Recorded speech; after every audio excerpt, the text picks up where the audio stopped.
అభిషేకించబడతాం. ఎలాగ అభిషేకించబడతాం అంటే యేసుక్రీస్తు రక్తము చేత, పరిశుద్ధాత్మ చేత, బాప్తిసము చేత అభిషేకించబడతాం. అలా వెళ్ళండి, సంతోషం. కానీ ఈ అభిషేక తైలపు పండుగలనే వాటికి వెళ్ళి మీరు పప్పులో కాలేదు, చెడ్డ మార్గానికి పోవద్దు, దేవునికి కోపము రగిలించను వద్దండి. దేవుడి కొరకునేది అదే. దేవునికి స్తోత్రం. హల్లెలూయా, హల్లెలూయా. అభిషేకము జరిగిందంటే యేసు ప్రభువుని తీసుకెళ్లారు, ఆయనను సిలువ వేశారు, సిలువ నుంచి దింపారు, తీసుకెళ్ళి ఆయన శరీరాన్ని తీసుకెళ్ళి ఎక్కడ పెట్టారండి? ఆ సమాధులతో కొత్తగా తొలచబడిన సమాధులు ఆయన పెట్టారు, బలపరిచారు.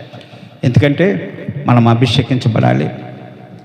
మనం అభిషేకించబడాలి అంటే మొట్టమొదటిగా బాప్తిసం ద్వారా అభిషేకించబడాలి. రెండో అభిషేకం ఏంటంటే అగ్ని చేత అభిషేకించబడాలి.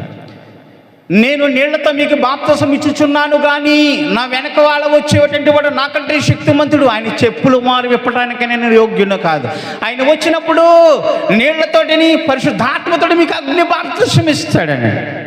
ఇప్పుడు రెండో అగ్ని బాప్తిసం పొందాలి. మనం అగ్ని అభిషేకం పొందాలి. అగ్ని అభిషేకం పొందాలంటే ఏం చేయాలి? మొట్టమొదటిగా బాప్తిసం పొందాలి. రెండోదిగా అగ్ని బాప్తిసం పొందాలంటే, అగ్ని అభిషేకం పొందాలంటే దేవుని కోసం కాచుకొని కూర్చోవాలి. ప్రభా నన్ను అభిషేకించిన ఆయన, అభిషేకించిన ఆయన. ఎందుకు వస్తున్నాం మనం ప్రతిరోజు దేవుని మందిరానికి? ప్రతి వారమును అగ్ని బాప్తిసము పొందటం కోసం, అగ్ని అభిషేకమును మనం పొందటం కోసం. అంతే కదండి. అభిషేకం అంటే సేకరించుట. అగ్ని మన మీద కుమ్మరించబడ్డదంటే మనం సేకరించబడినట్లే. అపోస్తులందరూ కూడా మరి ఒక మేడగదిలో కూర్చున్నప్పుడు, ఒక బలమైన గాలి వంటిది వీచుతున్నప్పుడు, వారందరి మీద పరిశుద్ధాత్మ వాలినప్పుడు వారందరూ కూడా అభిషేకించబడ్డారండి. దేవుని సేవకులుగా బయలుదేరి సువార్తమానం ఇచ్చారు. దేవుడు వారందరినీ సేకరించాడు. మనం కూడా అలా సేకరించబడాలి. ఎక్కడికి సేకరించబడాలి? పరలోక రాజ్యంలో కూర్చోడానికి యోగ్యత కలిగిన బిడ్డలుగా మనందరం సేకరించబడాలి. మనం అగ్ని బాప్తిసం పొందాలి. అగ్ని బాప్తిసం ఇంకా మన మీదకి రాలేదండి. పరిశుద్ధాత్మ మన మీదకి రాలేదండి. మన మీదకి వచ్చిందాలు ఏంటంటే నీటి బాప్తిసము, సిద్ధపాటు చేయబడిన బాప్తిసము.